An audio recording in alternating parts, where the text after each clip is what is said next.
This isn't some campfire tale or creepypasta.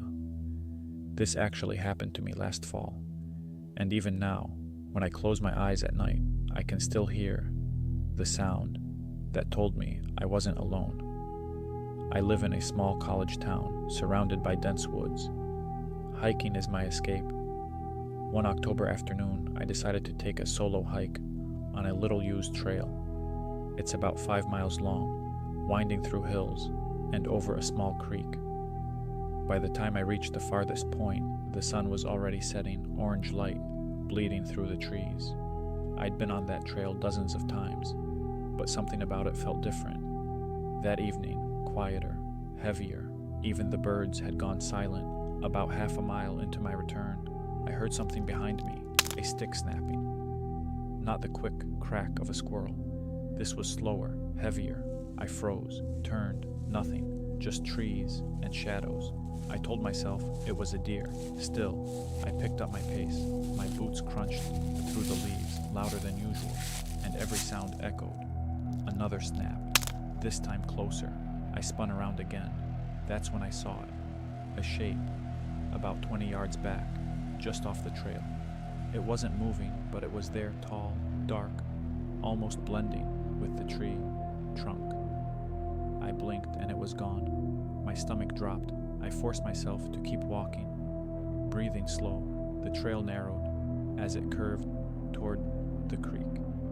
That's when I heard it, a whistle. A long, high-pitched whistle, low at first, then rising, like someone testing a flute. I stopped dead. The woods went silent again. I was sure my heart was pounding loud enough to hear. "Hello?" I called out, hating how my voice cracked. No answer, just silence. Then, from further ahead, the same whistle replied. Not behind me, anymore ahead. Like whoever it was had moved in front of me. My brain screamed to run, but my legs felt heavy. I stayed still, scanning the trees. That's when I saw movement again, a pale face between branches, just watching. It wasn't wearing bright clothes, just dull earth tones. And its skin, it was grayish, like clay. Its eyes didn't catch the fading light the way a person's would.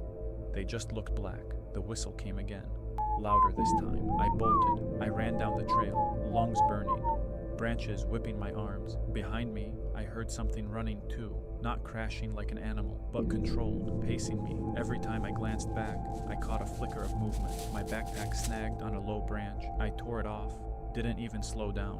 The path opened onto the wooden footbridge, over the creek. Halfway across, I risked a look back. It was there, standing at the edge of the bridge, motionless. I couldn't see its face clearly now, just that it was tall, with long arms hanging low. It tilted its head like a curious dog.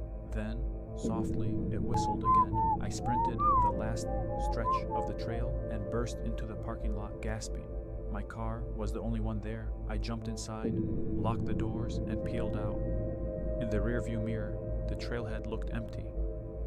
But just before I turned onto the main road, I thought I saw a figure standing between the trees, still watching. When I got home, my hands were still shaking. I called the local ranger station. They said no one else was registered on the trail that evening. They offered to send a patrol, but they didn't find anything. I went back a week later in daylight to get my backpack. It was gone. The ranger said sometimes animals drag things off, but I don't think it was an animal. I haven't hiked alone since. And some nights, when my window is open, I swear I hear that same whistle. Faint, distant, like it's waiting.